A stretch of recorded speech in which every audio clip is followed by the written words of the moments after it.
नमस्कार, शाम के 4 बज रहे हैं। वक्त हो गया फास्ट एंड फैक्ट्स का। मैं हूं आपके साथ, मैं मानसा मलिक और मेरे साथ हैं आदित्य। आइए दिखाते हैं आपको आज की बड़ी खबरें पूरी रिसर्च के साथ।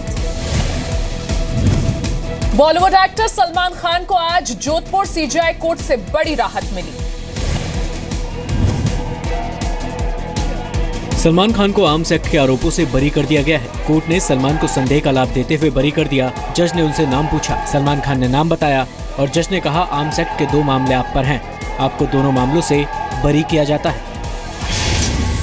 निश्चित रूप से न्याय की जीत हुई है। ये जो था कि इसने शिकार किया, ये हथियार रखे, आज ये साबित हो गया कि 102 पेज के फैसले में अदालत ने ये कहा है कि अभियोजन पक्ष सलमान के विरुद्ध 3/25 और 27 आदत के अपराध को साबित करने में पूर्णतः सफल रहा है।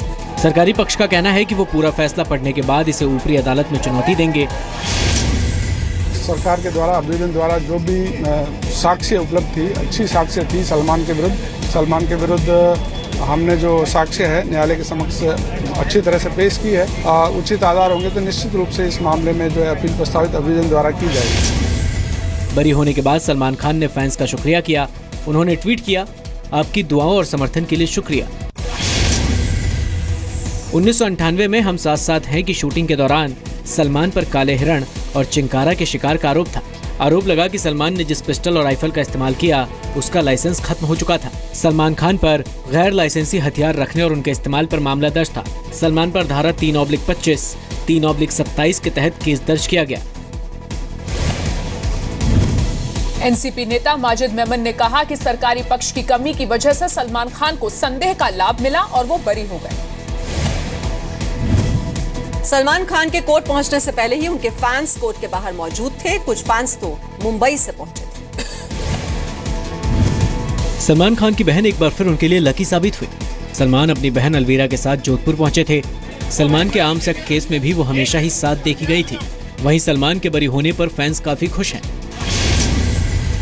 एक तरह से कोर्ट ने बरी किया तो सही किया होगा उसके लिए। I think so. मैं भी उसके फेवर में उसकी बहुत बड़ी फैन हूँ। 9 क्लास सब बहुत बड़े फैन, उससे मिलने आए, वो फ्री हो गई है, सुन के बहुत अच्छा लगा। हमें से फ्री कर दिया गया, इट्स गुड। सलमान खान के बरी होने को वरिष्ठ वकील उज्जवल निकम ने टेक्निकल बताया तो आभा सिंह ने सवाल उठाए। ये टेक्निकल ऑफेंस के कारण उन्होंने एक डिफेंस लिया होगा कि शायद कभी वो गलती से भूल गए होंगे उसको रिन्यू करने के लिए। और दूसरी बड़ी बात है कि दूसरी सिमिलर केस में उनकी रिहाई हो गई है। ये सलमान खान की जीत नहीं, ये हार है पुलिस और प्रोसिक्यूशन की, ये हार है इस देश की न्याय व्यवस्था की। इससे पहले भी सलमान खान कई विवादों में फंस चुके हैं। मुंबई में हिट एंड रन मामले में आरोपी बने। हादसे में 1 की मौत और 3 घायल हुए थे।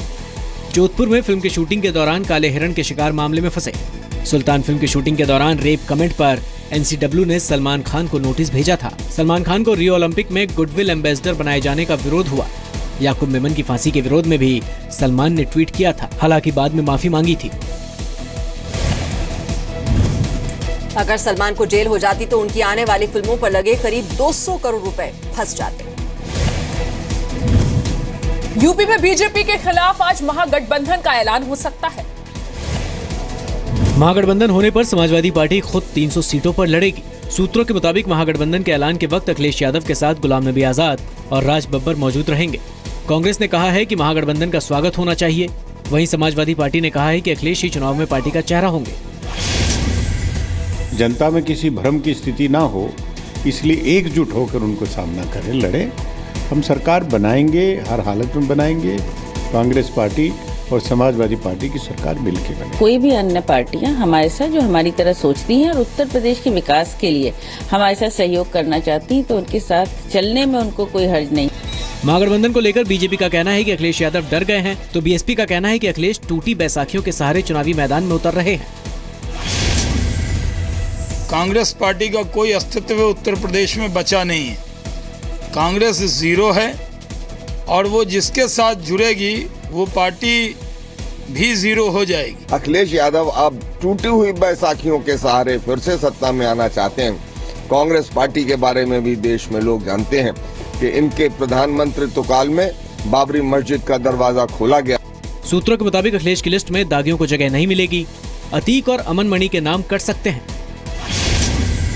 यूपी में महागठबंधन होने पर Samajwadi party, Congress, RLD, JDU और अपना दल साथ चुनाव लड़ सकती हैं। महागठबंधन होने की सूरत में अखिलेश ही सीएम के तौर पर प्रोजेक्ट किए जाएंगे। महागठबंधन में समाजवादी पार्टी 275 से 280 सीट पर चुनाव लड़ेगी। कांग्रेस 87 से 90 सीट, आरएलडी 20 से 23 सीट, जेडीयू और अपना दल 2-2 सीटों पर चुनाव लड़ सकती हैं। सूत्रों के मुताबिक समाजवादी पार्टी गायत्री प्रजापति को अमेठी से चुनाव लड़ाना चाहती है, लेकिन कांग्रेस ने अमेठी की सभी सीटों पर दावा किया है। नोटबंदी के खिलाफ देश भर में आज कांग्रेस ने प्रदर्शन किया। दिल्ली से लेकर जम्मू तक, अहमदाबाद से लेकर त्रिवेंद्रम तक कहीं नोटबंदी के खिलाफ सड़कों पर उतरे कांग्रेसी कार्यकर्ता तो कहीं आरबीआई दफ्तर के बाहर कांग्रेसियों ने धरना दिया। एक अच्छी भली इकोनॉमी को तहस नहस कर दिया। भारत के अंदर आर्थिक अराजकता लाने का दोषी ये प्रधानमंत्री नरेंद्र मोदी। जिस तरह से 1 रुपए का भी काला धन नहीं निकला, पूरे देश को गुमराह किया कि इससे काला धन मिलेगा, आतंकवादियों का पैसा ना आतंकवादियों का पैसा कोई जब्त हुआ, आतंकवादियों के पास वैसे ही नोट मिल रहे हैं, न 1 रुपए का काला धन मिला। कांग्रेस का कहना है कि नोटबंदी के फैसले से सरकार के साथ साथ आरबीआई की लगातार बदलती गाइडलाइंस के चलते लोगों को काफी दिक्कतें हुई। तो बीजेपी का कहना है कि सिर्फ प्रदर्शन से कोई फर्क नहीं पड़ने वाला। देखिए, जनता का मत से सरकार चले, कांग्रेस और तृणमूल का आंदोलन से सरकार नहीं गिरेगा। तो इसीलिए ये मोदी जी का सरकार है, सशक्त सरकार है, भारत का जनता का सरकार है। कांग्रेस कार्यकर्ताओं के साथ साथ पार्टी के बड़े नेता दिल्ली, मुंबई, कोलकाता, बेंगलुरु, हैदराबाद जैसे तमाम सेंटर्स पर आरबीआई ऑफिस का घेराव करने उतरे। नोटबंदी के खिलाफ कांग्रेस ने पिछले हफ्ते दिल्ली के ताल कटोरा स्टेडियम में जनवेदना सम्मेलन किया था। संसद के शीतकालीन सत्र के दौरान भी नोटबंदी को लेकर कांग्रेस के हंगामे की वजह से सदन की कार्रवाई नहीं चल पाई। नोटबंदी के खिलाफ कांग्रेस की अगुवाई में विपक्षी पार्टियों ने राष्ट्रपति को ज्ञापन भी सौंपा था। नोटबंदी के विरोध में कांग्रेस ने 28 नवंबर को आक्रोश दिवस भी मनाया था।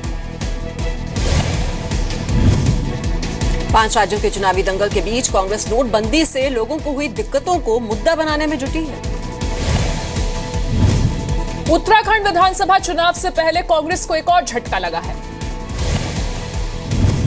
कांग्रेस के दिग्गज नेता और पूर्व मुख्यमंत्री एनडी तिवारी अपने बेटे रोहित शेखर के साथ बीजेपी में शामिल हो गए। दिल्ली में बीजेपी अध्यक्ष अमित शाह के घर पर एनडी तिवारी और उनके बेटे रोहित शेखर को पार्टी में शामिल किया गया। माना जा रहा है कि बेटे रोहित शेखर को पॉलिटिक्स में लॉन्च करने के लिए तिवारी बीजेपी में शामिल हुए हैं। बीजेपी रोहित शेखर को टिकट देगी या नहीं, ये अभी साफ नहीं हो पाया है। एनडी तिवारी 4 बार यूपी के सीएम रह चुके हैं। एनडी तिवारी उत्तराखंड के पहले सीएम बने थे। 1986 से 1987 तक एनडी तिवारी विदेश मंत्री रहे। तिवारी ने 1987 से 1988 तक केंद्रीय वित्त मंत्री का पद संभाला। एनडी तिवारी आंध्र प्रदेश के राज्यपाल भी रह चुके हैं। बताया जा रहा है कि एनडी तिवारी अपने बेटे रोहित के लिए उत्तराखंड के कुमाऊं रीजन से टिकट चाह रहे हैं। करीब 2 महीने पहले कानपुर के पुखराया में हुए रेल हादसे के तार आईएसआई से जुड़ने के खुलासे के बाद खुफिया एजेंसी एनआईए मोतिहारी पहुंच गई। बिहार के मोतिहारी पुलिस की गिरफ्त में 6 लोगों के आने के बाद पूरी साजिश का भंडाफोड़ हुआ है। पुलिस सूत्रों के मुताबिक आईएसआई ने पैसे देकर अपराधियों से कानपुर में दुर्घटना को अंजाम दिलवाया।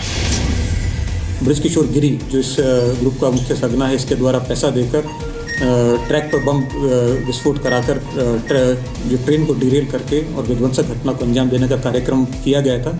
मामले में खुलासे के बाद सरकारी एजेंसियां भी अलर्ट पर आ गई हैं। जब पकड़े जाते हैं तो किसी सोर्स या किसी कारण से पकड़े जाते हैं। पकड़ने के बाद उनके साथ पूछताछ होगा, फिर कोलैबोरेट करेंगे, फिर उसके ऊपर में और जांच पड़ताल करेंगे, तब हम डेफिनेट रूप से कह सकते हैं कि कौन लोग इसमें शामिल हैं। आईबी और रा के लोग भी जांच में लगे। डीजी आरपीएफ और आरपीएफ के कई वरिष्ठ अधिकारी मामले को देख रहे हैं। एक बार जांच पूरी हो जाए फिर आधिकारिक रूप से कुछ कहा जाएगा। 3 आरोपियों की निशानदेही पर नेपाल से कई आरोपियों को गिरफ्तार किया गया। मामले में मास्टरमाइंड ब्रजकिशोर गिरी है। इसी पर साजिश के लिए पैसे देने का आरोप है। ब्रजकिशोर ने 1 अक्टूबर को रक्सौल सीतामढ़ी रेल ट्रैक पर धमाके की साजिश रची। ब्रजकिशोर ने साजिश को अंजाम न देने पर नेपाल में अपने 2 सहयोगियों की हत्या की। पूछताछ में आरोपियों ने बम प्लांट करने के साथ कानपुर में रेल ट्रैक की प्लेट खोलने की बात मानी। कानपुर के पास पुखराया में 20 नवंबर को इंदौर पटना एक्सप्रेस पटरी से उतर गई थी, जिसमें 140 से ज्यादा लोगों की मौत हुई थी। दिल्ली में आज से डिजिटल क्रांति को आगे बढ़ाने और लोगों को जागरूक करने के लिए स्मार्ट इंडिया हैकाथॉन 2017 की शुरुआत हुई। देश की प्रेरणा मानव संसाधन विकास मंत्री प्रकाश जावड़ेकर ने हैकाथॉन कार्यक्रम में छात्रों को साइबर सुरक्षा पर जानकारी दी। उन्होंने कहा कि इसके जरिए सरकार देश के हर हिस्से में लोगों तक पहुंच बनाना चाहती है। एक लोकतांत्रिक तरीके से सबकी राय मांगकर एक लर्निंग आउटकम्स तैयार किए हैं और वो मार्च के पहले नियमों में सूचीबद्ध होंगे। इस कार्यक्रम का आयोजन केंद्रीय मानव संसाधन मंत्रालय ने कराया है। Prakash Javadekar smart India hackathon 2017 कार्यक्रम के मुख्य संरक्षक बनाए गए हैं। कार्यक्रम में कंप्यूटर प्रोग्रामिंग की प्रतियोगिता होगी, जिसमें देश के इंजीनियरिंग कॉलेज के 30 लाख छात्र हिस्सा लेंगे।